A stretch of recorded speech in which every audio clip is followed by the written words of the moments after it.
السلام علیکم۔ World war 2 میں ہینری بیچر یہ ایک ڈاکٹر تھا۔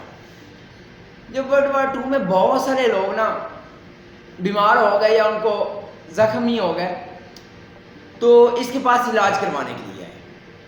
جب اس قدر لوگ زیادہ آ گئے اس کے پاس علاج کروانے کے لیے تو اس کے پاس میڈیسن ختم ہو گئی۔ جب اس کے پاس میڈیسن ختم ہوئی تو اس نے لوگوں کو بغیر میڈیسن کے ہی انجیکشن لگانا شروع کر دیا، یعنی کہ دوائی نہیں تھی اس میں، اور لوگوں کو یہ باور کروا رہا تھا کہ میں آپ کو انجیکٹ کر رہا ہوں کوئی چیز، کوئی میڈیسن، اور لوگ بھی اس چیز کو مان رہے تھے۔ اس کے بعد اس کا رزلٹ یہ نکلا کہ ہینری بیچر کو بہت سارے مریضوں نے یہ کہا کہ ہم ٹھیک ہو گئے ہیں۔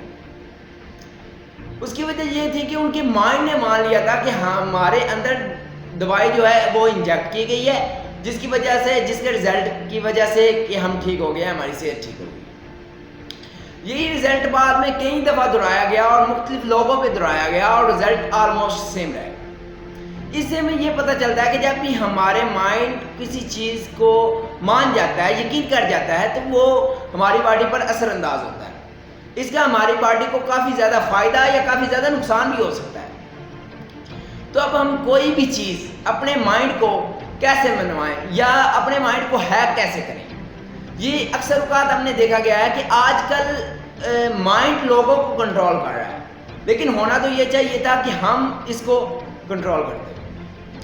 تو وہ کون سا وے ہے کہ جس کی وجہ سے ہم اس کو کنٹرول کر سکتے ہیں، یا دوسری طرف یہ کہہ لیں کہ ہم اس سے کام لے سکتے ہیں یا اس کو اپنی بات منوا سکتے ہیں۔ تو پہلا سٹیپ ہوتا ہے کہ آپ کسی بات کا، جس بات کا بھی آپ یقین دلوانا چاہتے ہیں اپنے مائنڈ کو، اپنے ذہن کو، اس کے بارے میں اپنے منٹور سے پوچھیں۔ منٹور مطلب کوئی منٹور نہ بھی ہو یا کوئی ایسا شخص جس کی آپ دل و جان سے قدر کرتے ہیں اور اس کے پاس اس چیز کے بارے میں علم بھی ہو، اور وہ آپ کو یقین بھی ہو کہ جو بھی آپ کو مشورہ دے گا وہ اچھی ہی ہوگا، یقیناً برا نہیں ہوگا۔ دوسرا یہ ہوتا ہے کہ آپ جس چیز کے بارے میں یا جس چیز کو اپنے مائنڈ میں بٹھانا چاہتے ہیں اس کے اوپر ریسرچ جو ہوئی ہے وہ دیکھ لیں یا سن لیں یا اس کے بارے میں ریسرچ کر رہے ہیں، تاکہ جب بھی کوئی رزلٹ آتا ہے نا، کوئی پختہ یقین والی اسٹیٹمنٹ آ جاتی ہے ہمارے پاس، تو ہمارا مائنڈ اس کو مان جاتا ہے۔ تیسری بات یہ ہے کہ آپ اس فیلڈ کے ایکسپرٹ سے پوچھ سکتے ہیں یا اس فیلڈ کے ایکسپرٹ کو دیکھ سکتے ہیں کہ وہ کیا کہہ رہا ہے۔ یعنی کہ اب وارن بفٹ جو ہے، اگر وہ کہیں گے کہ انویسٹمنٹ اس طرح کرنی چاہیے تو ہم یقیناً، یا ہمارا مائنڈ یقیناً مان جائے گا، کیونکہ دنیا کے سب سے بڑے انویسٹر ہیں وہ۔ اسی طرح جب بھی ہمیں کوئی بھی چیز چاہیے تو ہمیں اس چیز کا اپنے مائنڈ کو یقین دلانا ہوگا۔